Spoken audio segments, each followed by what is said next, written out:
60 Minutes Rewind. Sushi is becoming so popular these days you can find it in grocery stores all over America. But it's distinctly Japanese, and the Japanese have turned sushi into a multi-billion-dollar international business. Sushi wouldn't be sushi without tuna, particularly bluefin tuna. It is so revered in Japan that they call it the king of sushi.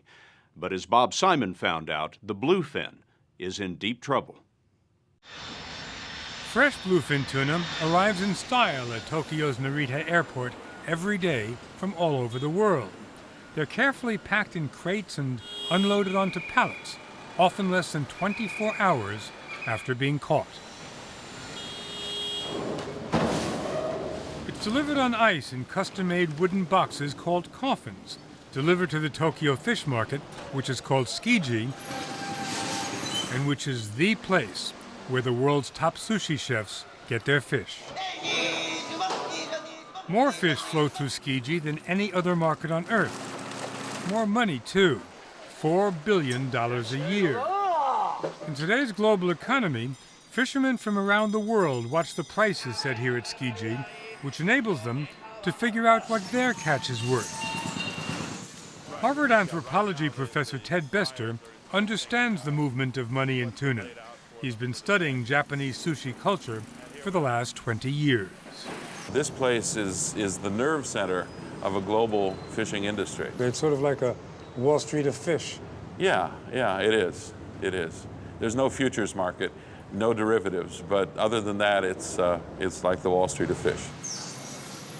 Why haven't all bluefin tuna, all fresh and all expensive. At 4 o'clock every morning, 6 days a week, the buyers arrive at the market's fresh tuna hall to check out what's on offer. How do the buyers know what's good and what's not so good? Well, if you look over, you can see them rolling the tuna over on their side, looking in the belly. They're looking for the fat content. They're looking for the color of the meat. They're X-raying the fish. And then you'll see that they'll take a little piece and they'll rub it between their thumb and forefingers, and that's to get a sense of the oil content. So these guys must be the toughest customers in the world. Absolutely. They know the fish inside and out. They literally know the fish inside out. They know this market inside out, and they're prepared to pay the highest price in the world.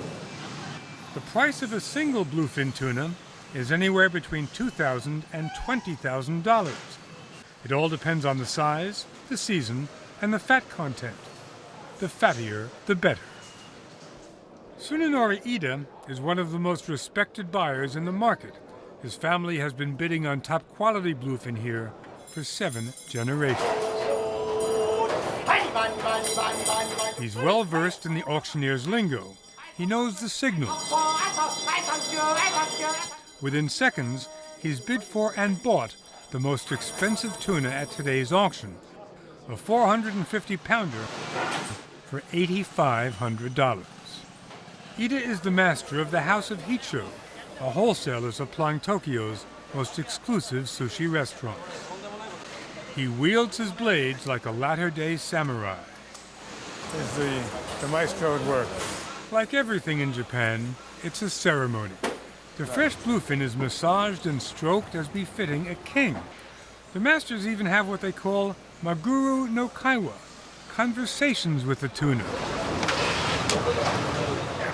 Ida appeals to the fish to make him proud and give him their best. The demand for the freshest bluefin tuna from the world's most exclusive restaurants is insatiable. So how is this global yen for bluefin satisfied? Well, globally, from the coast of Japan, the Gulf of Maine, Mexico, or the Mediterranean. It's here in the Mediterranean that the tuna come every springtime to spawn, and it's here that fishermen have been lying in wait for them for millennia. The bluefin tuna has provided protein to all the great civilizations which sprung up on these shores.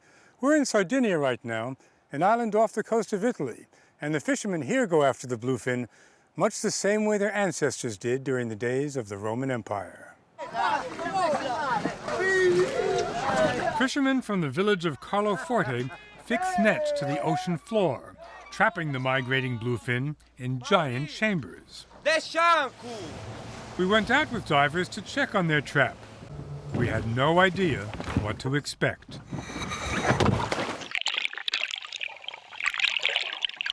Floating walls of net stretching 6 stories high. There's no escape here for these juggernauts who can cross the Atlantic at 70 miles an hour. The only sound? The bubbles from the oxygen tanks. Then, a truly exceptional sight. Seeing tuna on a sushi plate is one thing. Seeing the king of sushi down here is something else entirely. Within a few hours, the tuna and the fishermen will be face to face, locked in an ancient ritual called the matanza, which means literally, the slaughter. The matanza begins with a small armada. Old boats with rusty hulls are towed out and hauled into position surrounding the nets.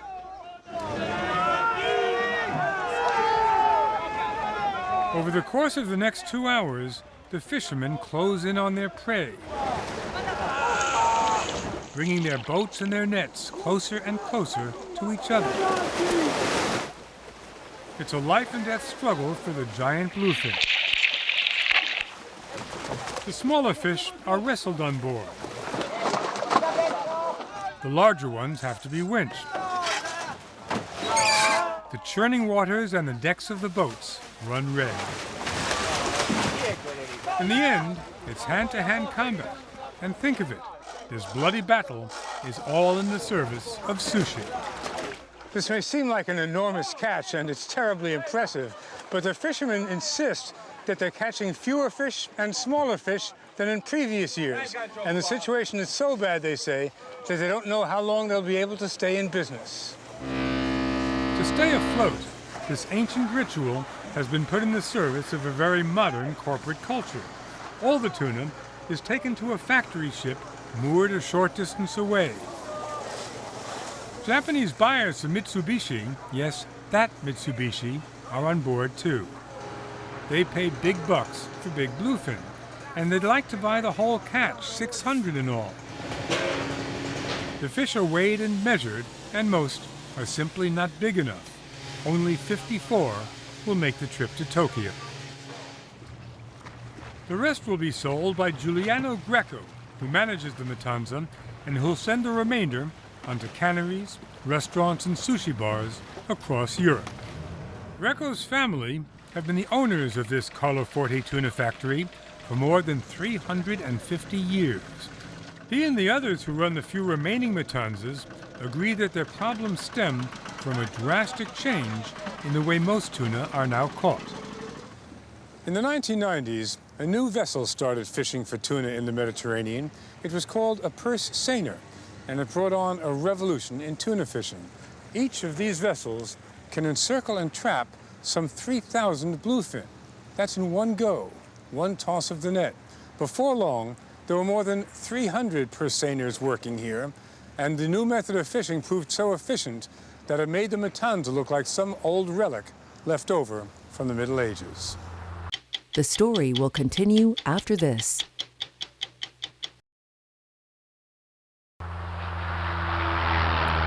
It's high-tech fishing on an industrial scale. The purse seiners prowl the Mediterranean spawning grounds, waiting for word from spotter planes that are patrolling overhead. When schools of bluefin come to the surface, the planes relay the coordinates to the purse seiners, who then rush to encircle them. It's something that Roberto Mielgo has seen firsthand. He was around when purse seiners first started fishing for tuna in the Mediterranean. How many of these vessels are there in the Mediterranean right now? Maybe 39 French, 60 Tunisians, I would say 60 Croatians, 120 Turks, 92 Italian. You're dealing with an enormous business. This is huge business, yes. The stakes are very high. Mielgo has seen as many as 300 tons of bluefin tuna, worth as much as $2 million, trapped inside one of these nets. Divers open a gap and count them as they're transferred into pens the size of a football field. Tugboats then slowly drag the pens with the live tuna inside to tuna ranches. Tuna ranches? To me, the word ranching refers to cattle. Yes, but you do not breed the bluefin tuna at the ranch. You actually fatten the fish to gain up to 20% weight. They feed them sardines and mackerel. They control the color, the flavor. In 3 to 6 months, the tuna will be big enough and fat enough to harvest. 90% of them will go to Japan, which imports as much tuna as it can. Any tuna, 500,000 tons a year. Most of it is blast frozen on board these ships, which arrive in Japanese ports every day. They're stored in giant freezer rooms at a bone-chilling -75 degrees Fahrenheit. At any given time, there are over 60,000 tons of frozen tuna stockpiled in what some call Japan's strategic reserve. That's 60,000 tons of fish and one frozen correspondent. Freezing tuna at such low temperatures has transformed what was once a fresh delicacy into a commodity with virtually no expiration date. The king of sushi is no longer treated like royalty. It is scraped and planed and then cut up into blocks. This tuna will make its way to supermarkets and thousands of low-end sushi restaurants where you can eat a piece of bluefin for as little as 50 cents. The industry's ability to supply the global market with inexpensive sushi has stoked demand, and that's created a Mediterranean gold rush. So what game is being played here? It's the Wild West.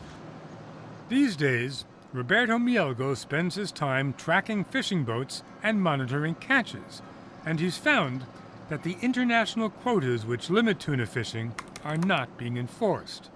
And those spotter planes, they're officially banned, but are still hunting tuna. Illegal fishing is rampant. And if this trend continues? All I can say is that if we carry on like this, we are bound to catastrophe. I mean, it's as simple as that. No more fish, no more industry, no more culture. And no more Matanza.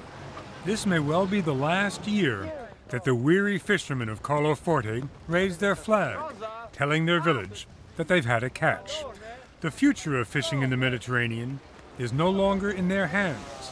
It's in the hands of large fishing fleets who are in a race to catch the last tuna.